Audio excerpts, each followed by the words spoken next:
Hi, everyone. I'm Lori from Lori Frank Mediation and Consulting.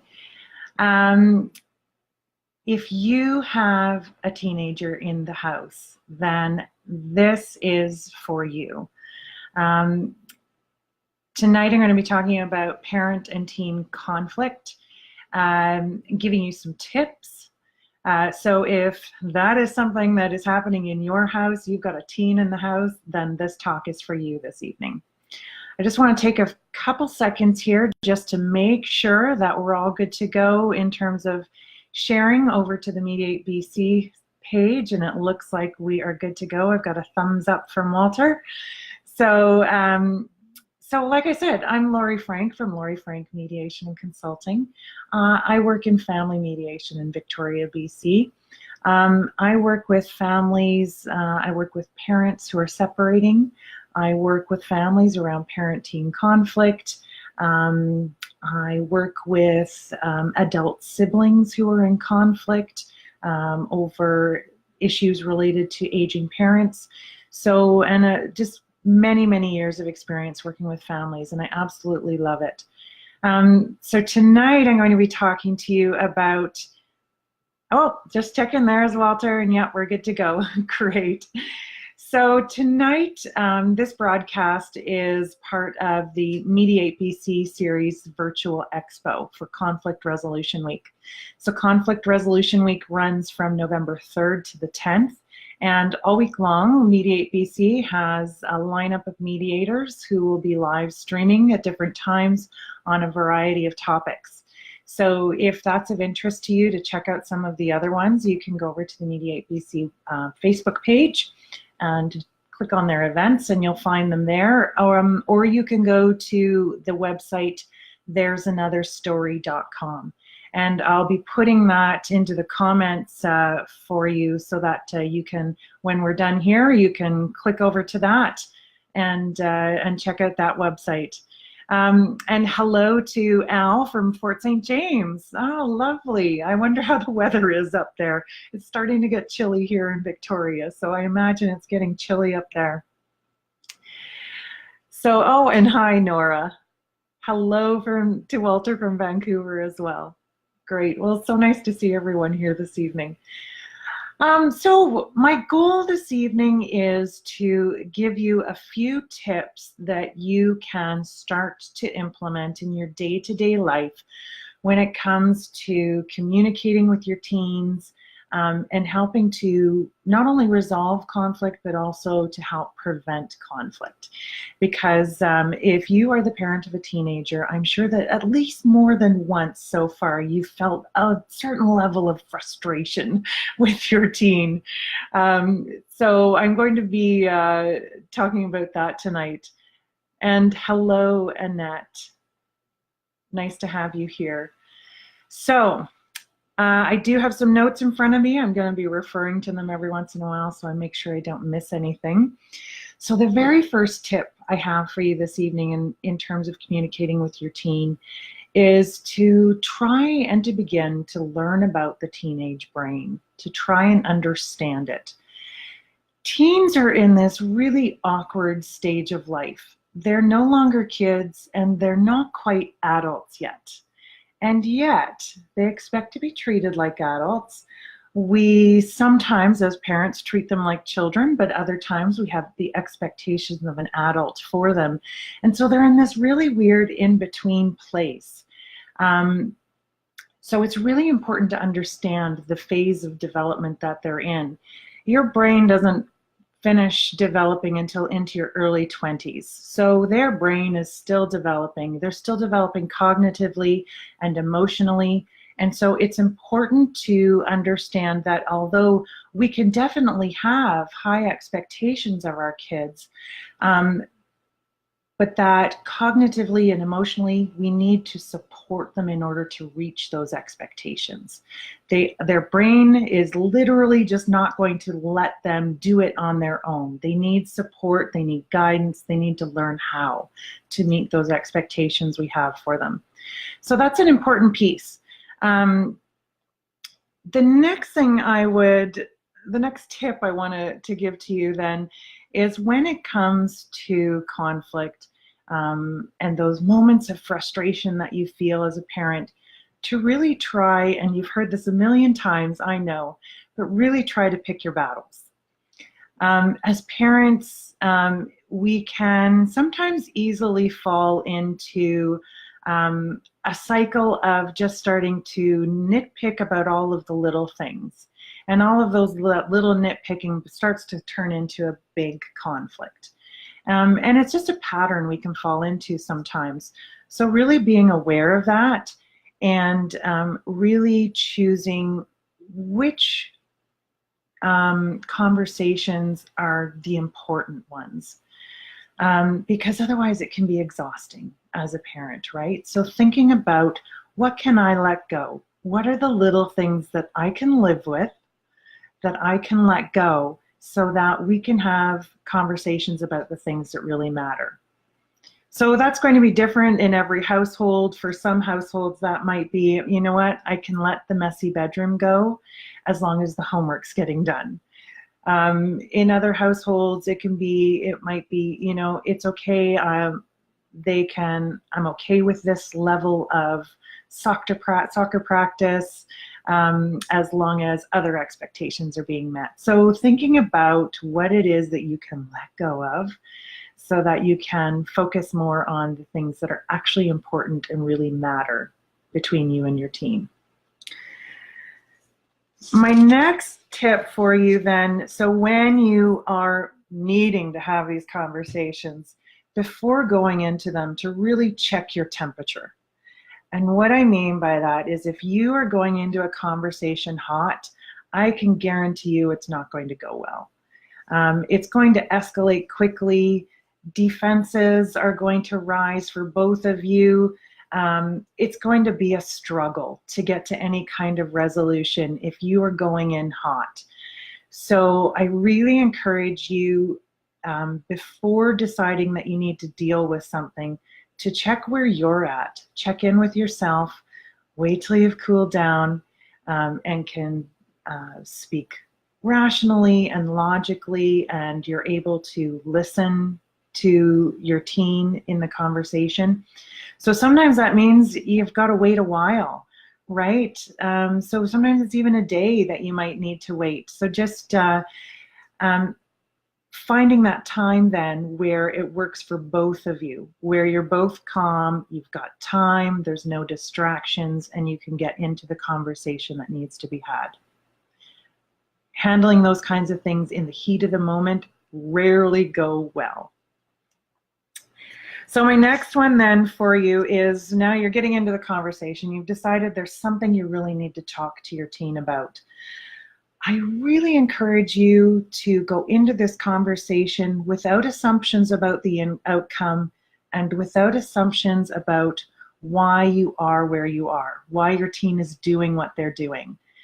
So instead, go into the conversation really being curious, really wondering about what is actually going on here.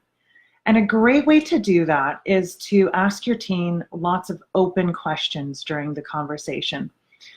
This isn't something that a lot of us do naturally. A lot of the questions that we ask are closed, and a closed question is one that can only be answered by yes or no. It doesn't give you very much information. Did you get your homework done? Yes. Are you going to be home after school? No. It really doesn't give you very much information. So open questions are ones where the person answering the question needs to give you more information. The yes or no just doesn't answer the question. So an example would be, if you want to know about getting homework done, instead of asking, did you get your homework done, you might want to ask something like, what's your plan for getting your homework done tonight? Or what's your schedule looking like tonight? So you can start to work those open questions into just your everyday communication, so that then when it comes time to actually sit down and have a conversation about something that's important, you've had that practice of asking open questions. So the more open questions that you can ask, the better, because often we're surprised by what is actually at the heart of the matter. Sometimes it's something we might not have even thought about. We make a lot of assumptions and we think we know what's going on, but once we get into those questions, we find out there's maybe a lot more going on than we thought. And even if in the moment it's difficult to come up with an open question and you find yourself a little stumped, I always find that simply saying, "Tell me more about that," is a great way of getting more information. So if nothing else, if you can remember that line, "Tell me more about that," it opens up the conversation so that you are getting more information from your teen about what's happening. So the next one, this is an important one that we do in mediation all the time, because sometimes parties come together and they have very little empathy for each other. They're feeling, there's lots of negative feelings, and empathy is just not there. Sometimes in that parent-teen relationship, the same thing can happen. We may not have much empathy for the other person. We might just be feeling angry or upset or frustrated. So building empathy between the two of you is really important. One way that you can do that as the parent is letting your teen know how you're feeling about something, and then about how it is impacting you. Lots of times teens, they're so caught up in what's important to them that they don't think about how that might be impacting us. It just doesn't cross their mind. And again, it's that cognitive development piece. It's not that they don't care about you, it just literally doesn't cross their mind sometimes. So during a conversation, as an example, you might say, "You know, when you come home late, I stay up and I worry, and I lose some sleep over it. I'm tired the next day. I'm wondering if there is something we can come up with to help alleviate that for me." So you're letting them know how this is impacting you and how you're feeling about it. I caution you to not do it in a guilt-trippy kind of way, because again, that generally gets the defenses up and kind of shuts down the conversation a little bit. So just stating it in a calm, matter-of-fact way that this is how something is impacting you. My next tip for you is to role model the language and the behavior that you want to see in your teen. If you don't want your teen mouthing off or speaking disrespectfully or yelling, flying out of the room when they're mad, if you don't want to see those kinds of things, don't do it yourself. So again, checking your temperature before you come into the conversation so that that doesn't happen to you, and really thinking about interacting with your teen in the way that you would like them to be interacting with you. It's not like a magic switch is going to turn on and they're going to go, "Oh, look at what mom and dad are doing, I'm going to do that too." But they are noticing and they are processing that. And over time, it is hard for someone else to sustain a certain level of anger and yelling and disrespectful language when that is not coming back to them. When you are able to act in that way and remain calm and role model the way that you would like this conversation to go, it really starts to de-escalate the other person. So really thinking about that. Having a conversation with them the way you would have a conversation with another adult in your life, speaking in the same way, calmly, great tone of voice, good body language, all of those things, all those kinds of interactions that you have with other adults. Try and have that kind of interaction with your teen. They will respect you for it, and over time they will notice and start to build those skills into their own interactions. So you've had your conversation, you've started into your conversation. Often what we do is we start talking about something, what the problem is, and then we immediately jump to problem solving because we feel like we've identified the problem. It's like, okay, now let's fix it. But we miss a crucial piece of the conversation. You've identified the problem, but now you need to identify the criteria that your resolution needs to meet. So before you get into problem solving, you really want to talk about what what the solution needs to address. So just as an example, if homework is the issue, getting homework done, this is a common one in my house. For the teen, the criteria might be, I want to be in charge of my own schedule. And so whatever solution we come up with needs to address that. For the parent, then the need in the solution might be that I want to be able to see that things are getting done. So you've determined the criteria, and now you can move into the problem solving stage. If you don't determine the criteria that your solution needs to meet, then whatever solution you come up with may not be sustainable. It may not be something that actually works because you've missed some important pieces, and then you need to go back and try it all over again because you're finding out that, well, that solution is not working because it didn't address all of the needs that we had.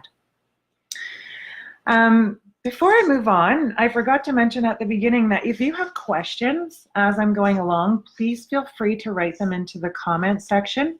I might not answer them as soon as they pop up, but definitely at the end we'll have a Q&A period of time. So as you're thinking of questions, feel free to throw them in there. Another thing I really encourage parents to do is, after you've had these conversations, you've come to some kind of agreement on something important, is to write it down so that you can refer back to it, so that if either one of you starts to move away from what you've agreed to, you can pull that back out and go, this isn't quite what we agreed to. What we said was da da da da da. So I really encourage you to write it down so there's no misinterpretation later on of what the agreement was. But then I also encourage you, once it's done, it's done. I know sometimes as parents, I'm guilty of this myself. We feel like we resolved one thing, and then a couple weeks later, something else comes up. And I feel like, oh, here we go again. But I really encourage you that when you've resolved something, you've come up with your solution and you've implemented it, that one is done. It's not something where you need to be keeping this mental tally in your head of all of the issues that have come up as ammunition to be used later on. We've probably all said when something's happened where we go, oh, this is just like the time when. Try not to do that. As you resolve each thing, let it go. It's done.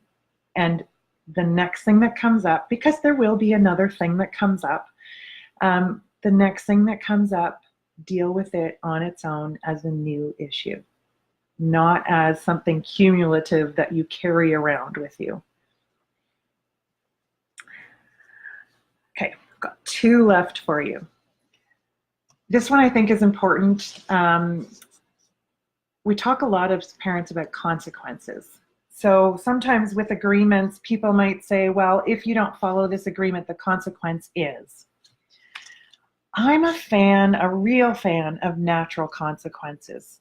My feeling is that when you don't follow agreements or you don't meet expectations, consequences happen naturally. So I think for myself as an adult, if I've got a deadline for something and I don't meet that deadline, nobody takes my phone away. Instead, what happens for me is there may be consequences at work for me. I may have to do something to make up for not meeting that deadline. I may not get a promotion down the road or something like that because I haven't performed to expectations. So there are natural consequences that happen for me as an adult when I don't meet certain expectations. I really feel that for teens, it's the same. When teens don't get their homework done, there are natural consequences for them at school between them and their teacher. So I really encourage natural consequences to happen. Kids need it. For one, it really helps with that brain development that I talked about. It gives them an opportunity to learn and to process that incident and to figure out what they're going to do differently next time. And sometimes it takes a few times for those natural consequences to happen before any change happens. But I really believe that natural consequences are the most impactful consequences. Things like taking away phones or limiting screen time or those kinds of things. It's not that you can't limit screen time, but I think that really needs to be part of the agreement. It needs to be something that the teen has bought into or brought up for themselves if you're going to use those kinds of consequences.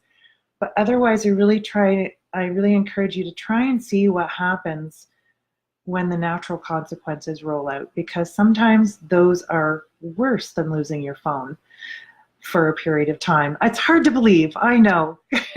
It's like the end of the world when a teen loses their phone. But yeah, I'm a really big fan of natural consequences. So thinking about that when you've come to these agreements and then agreements get broke, consequences are going to naturally kick in for them. All right, and my final tip for you this evening, because somewhere in amongst all of this lovely communication that's going to happen in your home, there are times when authority needs to kick in, right? So we are still their parents. We need to help keep them safe. So authority needs to kick in at certain times where an emergency is happening or somebody's going to get hurt. The thing with authority I always talk with parents about is to try not to abuse it. If it is your go-to response to everything to just say, do it because I said so, because I'm the parent, that is not giving your child an opportunity to learn how to problem solve, to learn how to communicate effectively. It's not giving their brain that opportunity to develop. And it really creates a lot of conflict and defensiveness and rebellion. When parents are very authoritative on a regular basis, that's kind of your go-to thing for all situations. Research has shown rebellion will show up. So again, it's not that we are authority figures in their lives. And it's not that we can't command that respect as their authority in the household, but it's also important to balance that with all of these learning opportunities as they move towards adulthood. If we don't give them those opportunities, where else are they going to learn them, right? They're going to take instead some learning that maybe doesn't work really well in the workplace or with friends. So it's really important to give them those learning opportunities as a teen. And I feel like this is the time to let them make mistakes, to let them do things that have consequences while we're still there. Let them fail while we're still there to catch them and to support them to try it again, to figure it out. That's what these years are about. So that's my last tip for you tonight. I hope those were helpful. If you have any questions, please feel free to type them in. So to recap, if there's a few things that you take away from that, I think the most important ones are to be curious, to ask open questions, and to really get to the heart of the matter. If you want to, sorry, lost my train of thought there for a second. What I was going to let you know is that on my website, and I'll put the link up here in a minute, I've written out all of the tips that we've gone over for you tonight. And so you can go to my website and just download them so that you've got them, so you don't have to try and remember them all. And I encourage you to just pick one or two and start with those and just start practicing them. Also within that, there is a little link that says click here, and you can download a document of sample open questions. When we do mediation training, open questions is something that we're working with on a regular basis. And so for a while, what I did was I would pick a couple days of the week where I would challenge myself all day long to try and ask as many open questions of everyone I spoke to that day, just to try and get the practice. So if you download that list of open questions, you can start to just practice in your everyday communication with anybody. A lot of these tips translate over into your workplace, your friends, your spouse. These are things that you can use with almost everyone in your life. So I will put those links up there for you. Just going to read some of the comments here. That's great. Yes. Yeah, exactly, Walter. These tips are the kinds of things that are transferable to adults. You can use, like I said, open questions. Number one thing I would say to try and practice in all areas of your life. You'll be amazed how much it opens up communication with other people. And yes, Al is noting that modeling is very important. Yeah, I think sometimes we forget that our kids are watching us all the time. They're noticing everything. Sometimes it seems like they're not listening, but they're taking note of everything that's happening around them and taking that in and processing it. So role modeling is very important. So I'm just going to here, let's see if my keyboard's connecting for me. I'm just going to put down here in the comment section. Oh, there we go. Yeah. So there is a link for you to, there's another story. Where did that go? There it is. Oh, hi. Pamelia? Is that how you say it? I'll say Pam for sure for now so that I don't mispronounce that. Thank you for joining us and from the Okanagan. And yes, please do share this. That would be great.